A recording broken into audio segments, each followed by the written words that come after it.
Today, we're taking a shortcut right into a daily briefing. This report, well, it's quite a collection. Everything from some really serious public safety stuff to, heartwarming stories, sharp political takes. And even some pretty unexpected news coming out of the White House. It's a real mix. It really is, like a snapshot of what America's talking about right now. Exactly. Okay, let's dive in. The first thing here kicks us off with something pretty serious. It's about a brutal assault in Cincinnati, Ohio. A woman named Holly, severely beaten while she was just out with friends. It's just awful to read. Truly horrific. And what's really striking, Ohio Senator Bernie Moreno, he actually released photos of her injuries. With her permission, of course. He put it out there saying, "This is Holly. She wanted to have a nice evening out. Instead, she got this." And he stressed she gave permission so others might not suffer the same. That's a very direct approach, putting a face, a very injured face, to the crime. And this whole thing has definitely stirred up a lot of controversy, especially around how local officials reacted, or didn't react, maybe. Right. Moreno directly called out the local leadership, said they're failing the victims. Yeah, and demanding change.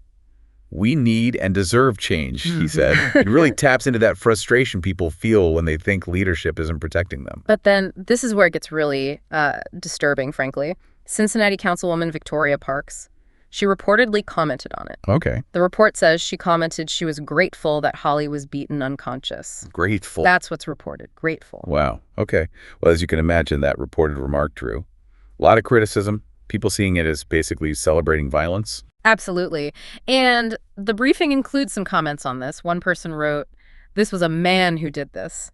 And the other men just stood around and cheered like savages. We have a serious problem. And someone else asked, where did she actually say that? Yeah, and the response shown is just a picture of the comment, apparently from Facebook, so providing that context. It fuels that outrage, obviously, that feeling of disconnect between the community and its leaders. Then another comment really just lays it out. Let's walk through this slowly. A woman was beaten unconscious and a city official celebrated it. Tell me again who the threat to democracy is. Powerful question. And the top reply to that comment was just one word: evil. Yeah. That sums up the sentiment, doesn't it? It really raises huge questions about public trust. What does it signal when officials react like this, or seem to react like this, to violent crime? What does that mean for safety, for accountability? It's deeply troubling. A situation that, like Moreno said, seems to scream out for change. Okay, so moving on from that, the briefing takes a completely different turn, almost emotional whiplash here. Right. To something. Well, genuinely heartwarming. It's a story about a dog. A dog. Oh. Yeah, a dog mourning its 94-year-old neighbor who passed away. They were apparently best friends. Oh, that sounds sweet. It really is. The owner shared how the neighbor, Edna, brought treats for the dog, Honey, every single day, spent time with her. They even managed to say goodbye. The owner said Edna's family texted when she got sick, asked them to bring Honey over. Oh, that's lovely they could do that. Yeah, Honey got to give her lots of sniffs and lots of kisses and say goodbye to her friend. They had a special bond. It really shows the connection animals can have. And the routine they had sounds incredible. The owner said Honey would run to the fence every morning barking for Edna, even though Edna was a bit hard of hearing. Yeah. Just that daily expectation, that bond. Exactly. And the owner shared a really nice thought about Edna's passing, too. Said, "I have no doubt that she is in heaven, in her new and her young body dancing around up there." A comforting thought, definitely. That is. It speaks to faith and how love endures. And the comments on this story are just as touching. Totally different vibe from the last section. I can imagine. One person shared a personal story. "When I was a kid, I had an evil stepfather. We had a dog named Duke. When he struck me, it was Duke that came to my rescue. Dogs truly are our best friends." Wow. That's powerful. Shows their loyalty. It really does. And another comment kind of captured the whole feeling. That's heartbreak and beauty in one. A dog's pure love outshines most humans. Edna's gone, but her soul clearly touched that pup. Yeah, beautifully put. And a third person related it to their own life. Getting me crying. My puppy goes to my fence and gets treats from my neighbors every day. Sweetest friendship. Aww. It just highlights those deep, unconditional bonds, doesn't it? The simple goodness. A real contrast to that Cincinnati story. A huge contrast. Okay, shifting gears again. Back to the political arena now. The report highlights a moment that definitely got some attention. It starts with the line, "They know it's over." Okay.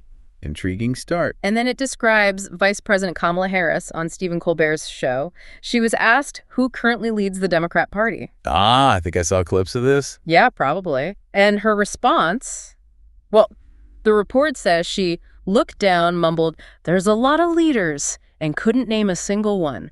Ends with the word brutal. Yeah, that was awkward to watch. It feeds into this perception, doesn't it? A sense of maybe a leadership void there. Definitely doesn't project strength. No. And if a figure like the vice president can't or won't name a leader, yeah, it makes people wonder about the party's direction, its unity. And the comments reflected that uncertainty. One said, she went with the "I'm going to leave someone out" excuse. She's just so insincere. So people interpreting it as evasive. Right. Not buying the explanation. Another comment was pretty blunt. This is like watching the recap of the failure. That suggests some real dissatisfaction. And there was also a comment about the show itself, saying it's so tragic that CBS allowed Colbert to turn the Late Show into a political one and destroy it. Interesting side point. A bit of media criticism thrown in. Yeah, maybe some fatigue with everything becoming so partisan.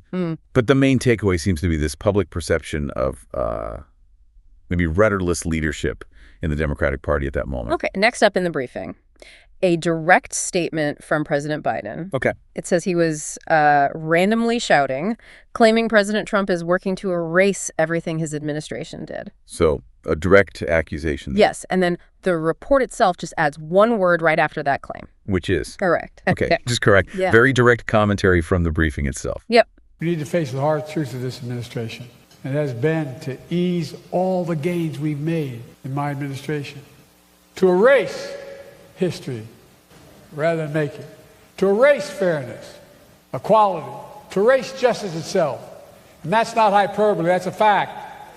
No ambiguity there. And that simple word really tees up the public reactions, which seem to largely agree with that assessment, but frame it positively. Right. One comment jumps right in. Yes, and we are very lucky. So seeing the erasing as a good thing. Exactly. A feeling of, finally, we're changing course. Another comment went into more detail. Let me find it. Here. You mean everything your administration did to weaken and destroy our country? You're darn right Trump's trying to erase everything. Yeah. It gets pretty pointed about blaming the previous administration's policies. Very pointed. And Judea mentions the auto pen and dementia, so bringing in those familiar lines of criticism, too. And then there was a more sarcastic comment, too. Oh, yeah. Not a bad gig. Show up, yell incoherently for a few minutes, get paid dollars, go have ice cream, go to bed. Wow. So really dismissive. Shows the deep division, doesn't it? And the sharp tone of the criticism. Absolutely. Stark differences in how people see the current political situation and the presidency. Okay, now for something a bit lighter, still political, but maybe less intense. Let's see. It involves Senator J.D. Vance. He's reacting to what the briefing calls leftists melting down over Sydney Sweeney, and the briefing even adds LMAO. Okay, so setting a definite tone there. Sydney Sweeney, the actress. Yep, that's the one. And Vance gives some satirical advice to Democrats. Which is? He says, "My political advice to Democrats is continue to tell everyone who thinks Sydney Sweeney is attractive is a N.A. Zeal." And he adds a laughing emoji. Okay, so clearly sarcastic, mocking a perceived overreaction. Exactly. And he follows up, "You guys, did you learn nothing from the 2024 election? I actually thought they might take, we're going to be less crazy." So suggesting they're repeating mistakes. Yeah. And the briefing ends that section with, "Keep it up, Dems," just driving home the point. It's a specific kind of political commentary, isn't it? Yeah. Using humor and sarcasm to critique the other side's perceived extremism or missteps. And the comments on this, they seem to pick up on that theme. Oh. One person wrote, "It really is amazing. It's like there is a group within the Democratic Party trying to sabotage them, but in reality, these people are serious." Mind-blowing. So expressing genuine disbelief? Yeah, like they can't believe the strategy is real, that perception of being out of touch. Right. And another comment looked at it more strategically. The political calculus. Yep. They didn't learn, and that's fine. Let them repeat it all. Makes winning 26 fit midterms and JD's presidency in 28 minutes all the easier. So seeing it as a political advantage for their side if the Democrats continue down that path. Precisely. And a third comment was, they've lived in their lies so long they're actually starting to believe them. Oof. That's a strong take. Yeah. Suggests a complete disconnect from reality. These comments really show one side's view of the other's messaging, right? Yeah. Seeing it as ineffective, maybe even self-destructive. Definitely paints that picture. Okay, next, the briefing turns to President Trump himself. Right. Specifically, his thoughts on Vice President Kamala Harris's political future. Someone asked him, what do you see in Kamala Harris's political future? And knowing President Trump, I imagine the answer was pretty direct. You guessed it. The quote is, well, she can't speak, she can't talk, she can't do an interview. I wouldn't call her a skilled politician. Yep. No punches pulled there, consistent with his style. Vintage Trump, you might say. And the comments, I assume, ran with that. Mostly, yeah. One person wrote, President Trump is speaking truth to what we all witnessed during the presidential campaign. Kamala can't speak, can't talk, can't do an interview. So complete agreement, framing it as just stating the obvious. Right. Echoing that critique of her communication style as a major weakness. But there was another perspective, too. Someone noted, Trump doesn't hold back. Skilled or not, she's still standing, right? Interesting point. Acknowledging the criticism, but also her resilience, maybe? Or questioning if the criticism actually lands effectively. Could be. It raises that question. Does that kind of blunt attack always work, or does it sometimes just bounce off? Yeah. And then there was a third comment that kind of wrapped it all up with a broader political point. Which was? It repeated Trump's quote, well, she can't speak, etc., and then added, this describes the best candidate the Democrats could find in 2024. Wow. So using Trump's criticism to make a larger point about the Democratic Party's choices, or perceived lack of choices. Exactly. It reflects that frustration or criticism about the candidate pool from that perspective, really highlights the ongoing debate about political skills and electability. Okay, next topic. This one always gets people talking. Money and politics. Yes, always a hot button. This focuses on Nancy Pelosi's finances. To put a ban on stock trading for members of Congress is even a thing is because of Nancy Pelosi. I mean, she is rightfully criticized because she makes, I think, $174,000 a year, yet she has a net worth of approximately $413 million. The report states her salary is $174,000 a year. Standard congressional salary. Right. But then it states her net worth is $413 million. Okay, that's quite a difference. $174K salary, $413 million net worth. A massive difference. And here's the kicker.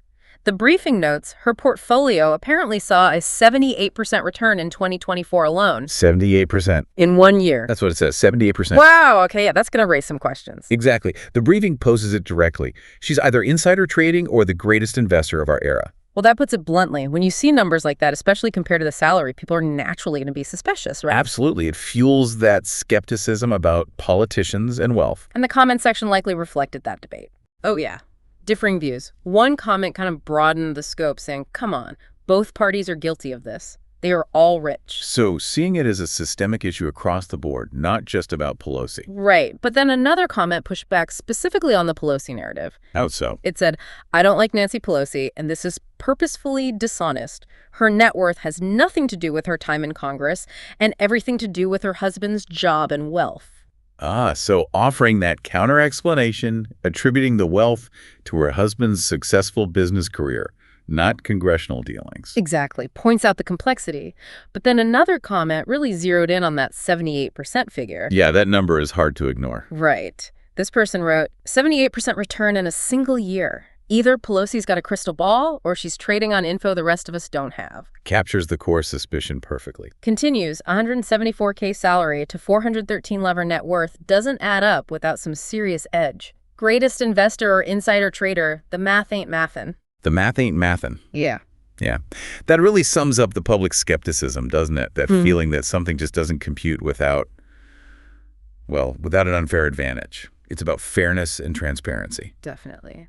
Okay, we're nearing the end of the briefing. And the last item is, well, it's unexpected. Oh, do tell. The report states, very simply, Trump just named Triple H to run the presidential fitness test nationwide. Wait, Triple H as in the wrestler? 14-time WWE world champion, and he's a man who you're not going to mess around with. Triple H. Triple H. There he is. Oh, that's still very strong. Yes, that Triple H Paul Levesque. The game. Wow. Okay, that is not something I would have predicted for the presidential fitness test. Me neither, but there it is. Well, that certainly would generate some buzz. What were the reactions? Pretty quick and to the point. One comment just said, what a timeline. Yeah, that sums it up, doesn't it? That feeling of living in slightly surreal political times, especially with Trump appointments. Totally. Another comment got a bit nostalgic. Nostalgic? About Triple H? No, about the fitness test itself. I remember getting the Presidential Physical Fitness Award in the early 1980s when Reagan was president. I kind of wish I still had some of that. Ah, okay. Harkening back to maybe a different era of promoting fitness, sees this appointment as maybe bringing that back. Perhaps. Maybe seeing Triple H as someone who embodies physical fitness, you know? Yeah, I guess you could say that. Yeah. Leads into the last comment mentioned. Which was? Very direct. He at least looks like he's been in a gym before. Okay, fair point. Compared to maybe some other political appointees, perhaps? Right. It's definitely unconventional. But maybe that's the point. Injecting some pop culture, maybe a different kind of image into a government initiative, definitely stands out. It certainly does.